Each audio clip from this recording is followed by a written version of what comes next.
ini namatin sholat ya, kita nggak sholat lagi ya. Iya, namatin. Tapi ya menurut gue ilmu kayak gitu nggak usah dipelajarin. Oke, sejarah ya, kita berbicara sejarah ya. Iya. Sejarah Nabi kita Muhammad Sallallahu Alaihi Wasallam. Budayakan bersolawat. Karena orang yang paling pelit ya kata Nabi. Nah, kalau tidak menyebut orang yang mendengar nama Muhammad tidak melanjutkan dengan Sallallahu Alaihi Wasallam itu hanya orang bakhil.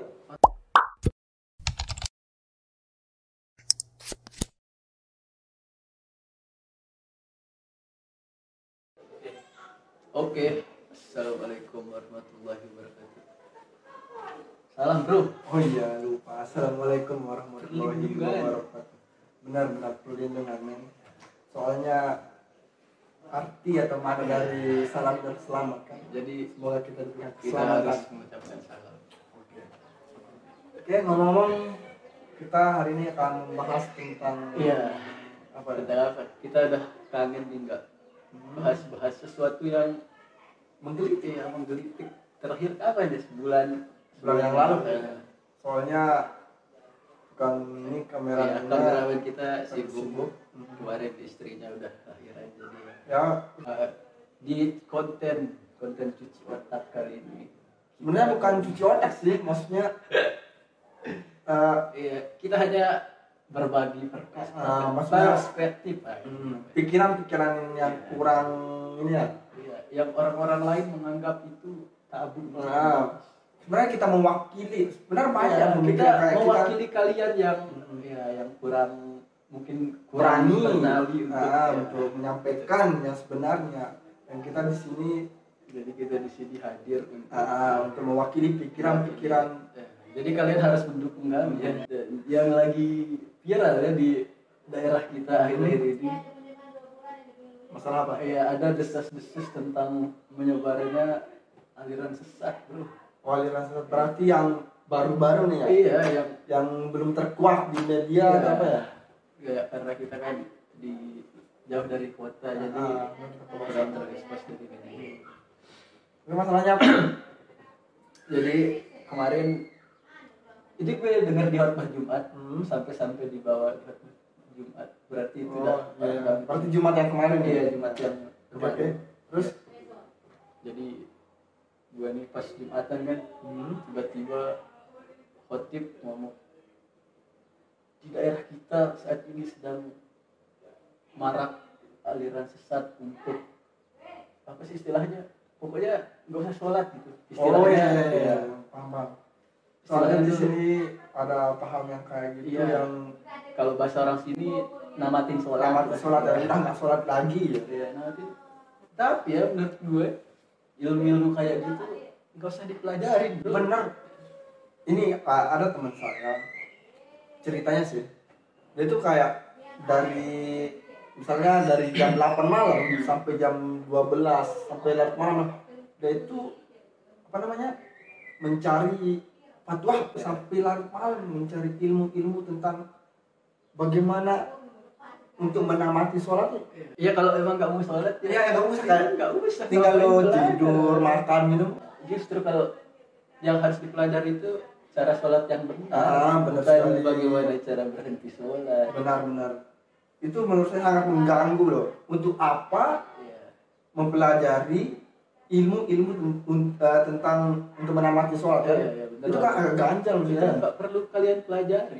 Cukup lo tidur, makan, ngapain capek-capek belajar. Parahnya lagi, bro, orang-orang kayak gitu dianggap kriminal gitu. Menurut gua itu gimana ya? Harusnya nggak usah dipolisiin gitu orang-orang kayak gitu. Iya. Harusnya dimasukin ke rumah sakit jiwa. Itu lebih tepat kayaknya untuk hukumannya. Maksudnya gini ya, sebenarnya caranya itu yang salah kan? Maksudnya ya mereka mereka menamati, maksudnya udah nggak sholat lagi ya, udah nggak sholat, itu sih salahnya. Cuman yang kita sesali juga ini pihak-pihak yang mengkriminalitaskan mengkriminalitaskan kasus ini. Mereka dipenjarakan, mereka dikucilkan atau apa. Itu akan ada efek jerah. Benar. Siapa tahu di dalam penjara dia menyebarkan itu lebih bahaya bro. Jadi Ya saran kita buat Pak polisi Ya, supaya orang-orang seperti itu jangan dibawa, dipenjara kan ya. Soalnya bahayanya latar belakang orang-orang yang di dalam penjara ini kan semua itu Iya. dan takutnya mereka menyebarkan bertambah banyak, bukan malah memberantas tapi malah semakin banyak ya. Iya, dan parahnya bro kemarin ini gue tiap Sabtu Minggu nih Ya. gue ada kegiatan di desa sebelah buat lapak buku gitu, buat perpustakaan jalanan. Terus gue rutin kan Sabtu Minggu ke sana. Jadi nenek gue curiga gitu. Nah, terus Ya, maksudnya curiganya gimana? nenek gue curiga gitu kan, gue rutin ke sana nih terus kan isu-isu aliran sesat lagi panas-panasnya nih. Terus gini tanya dong. Ngebut tiap hari Sabtu ke sana terus, namanya tempatnya ulum terus. Ya terus saya jelasin dong, saya bilang sebuah perpustakaan jalanan. Tapi mungkin karena di zamannya nggak ada perpustakaan, jadi dia nggak tahu perpustakaan itu apa. Terus Ya, akhirnya saya jelasin kita cuma minjemin buku ke orang. Sebelumnya dia ngira saya pergi ke sana buat ikut aliran sesat gitu. Berarti tapi kamu udah jelasin ya? Iya, gue udah jelasin. Tapi intinya jelasin pakai bahasa yang sederhana ke orang. Biar lebih santai teman gue mau bakar Soalnya agak ini ya. biar nggak tegang. Soalnya untuk membahas ini topik kita agak berat ya. Tapi mohon jangan dicat ya, soalnya kita mewakili Kita mau teman-teman saya, orang-orang yang di sana itu untuk membahas ini. Sebenarnya saya juga masih butuh istirahat, tapi demi kalian udah 3 hari ini suara saya hilang bro. Saya takut suara saya kembali ke anak. Apakah itu azab? Oh tidak, semoga Itu tidak. Oke, kita lanjut permasalahannya. Ya, berbicara tentang aliran sesat, sebenarnya aliran sesat udah ada lama banget dari zaman dulu sebenarnya udah ada. Terutama aliran sesat tuh banyak di India. Intinya semua agama itu mengajarkan hal-hal yang baik. Nggak ada agama di dunia ini yang mengajarkan kejelekan. Nggak ada. Iya, Itu intinya sebenarnya. Tapi kita bahas. Tapi di India banyak aliran sesat berkembang karena sumber daya manusianya memang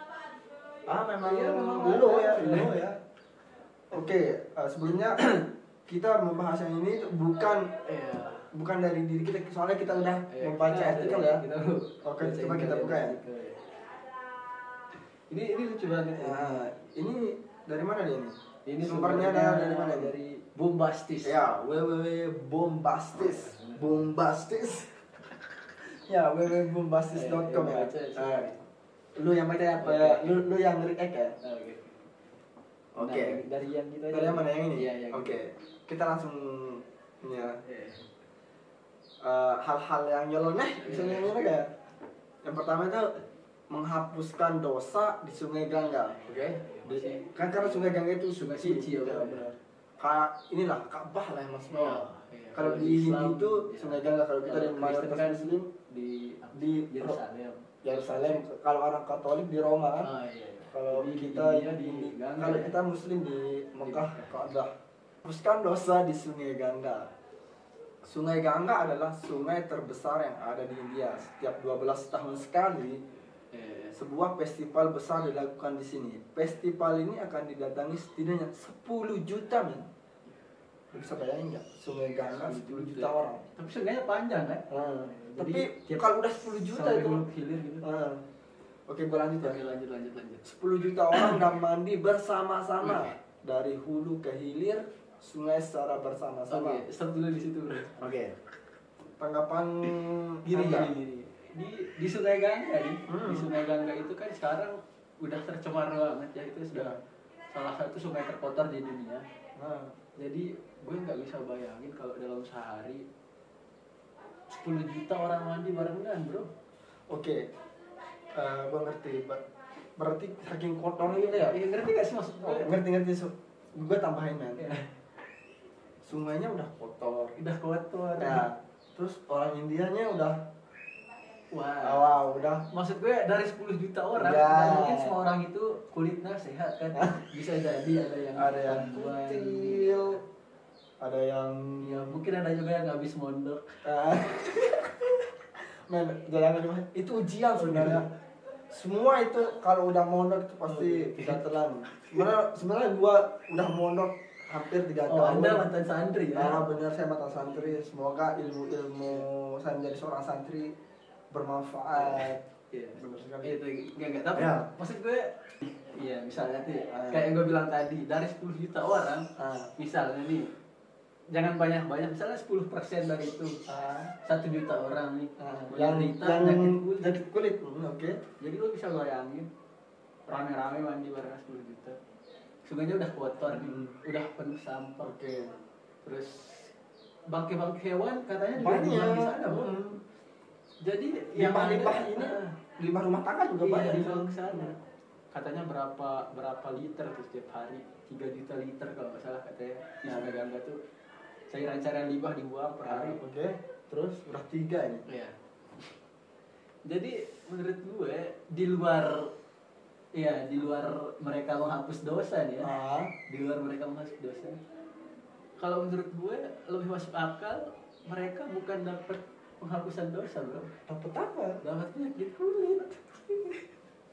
Berarti Tuhannya makin kesian ya. Jadi tapi mungkin itu ujian. Oh iya, itu ujian benar. Jadi positifnya geng aja ya. Gue paham sekarang bro. Kan mandi di Sungai Gangga ini buat menyucikan diri. Terus? Jadi mungkin penyakit kulit itu adalah bentuk nyata dari dosa-dosa yang ada di tubuh kita bro. Itu loh. Benar sekali. Jadi mungkin kalau orang baik mandi di sana walaupun kotor sungainya, sungainya tetap bersih. Bersih. Kalau orang-orang udah udah melakukan kejahatan nih, merugikan orang lain, berarti kalau itu penyakit kulit ya. Benar. Itu yang masuk. Jadi menghapuskan benar lah gitu. Berarti nggak salah ya nggak salah. Okay. Ini alirannya nggak sesat ya. Benar sekali. Bombastis Anda ya. www.bombastis.com luar biasa. Oke lagi. Bisa membuat ini. Oke. Bombastis berita Anda kali ini. Buka dulu dong. Ini masih dari www.bombastis. Iya, ini masih dari Bombastis. Karena satu. Oke.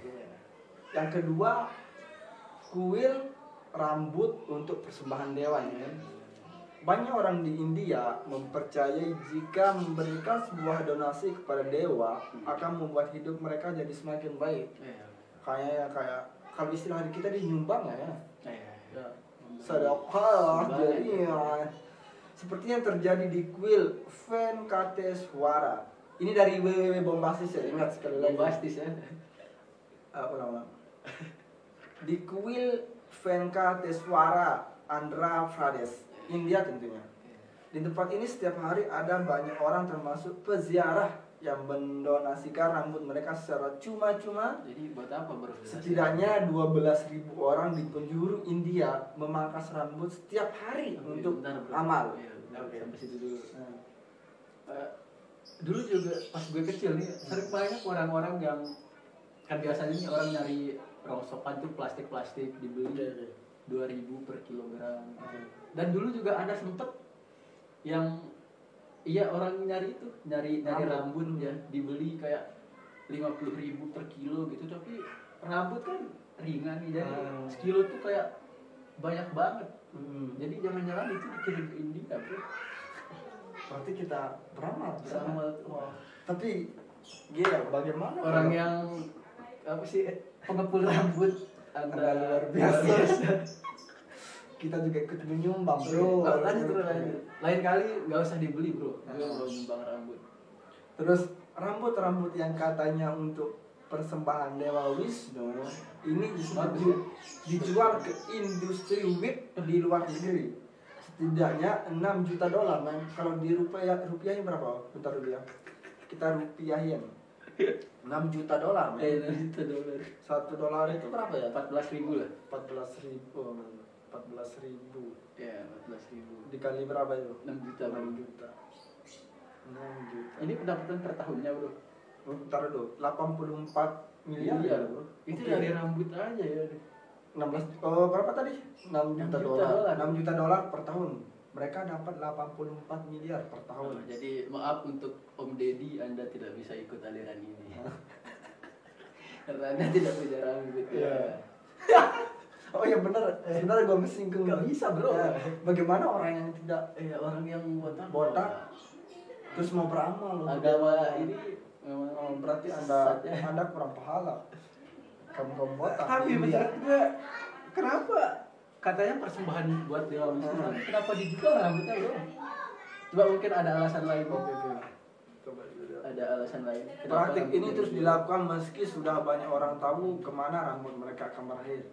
Inilah 5 contoh praktik. Sudah. Berarti memang orang-orang itu aja yang iseng cukur rambut, mungkin daripada dijual atau ditimbun.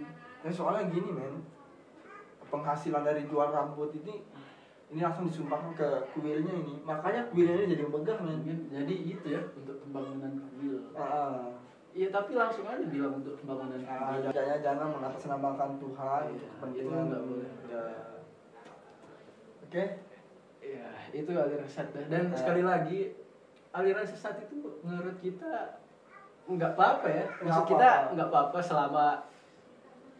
selama tidak memaksa dan merugikan orang lain dan tidak memodifikasi agama yang sudah benar sekali. Itu tidak menyinggung agama-agama yang terdahulu.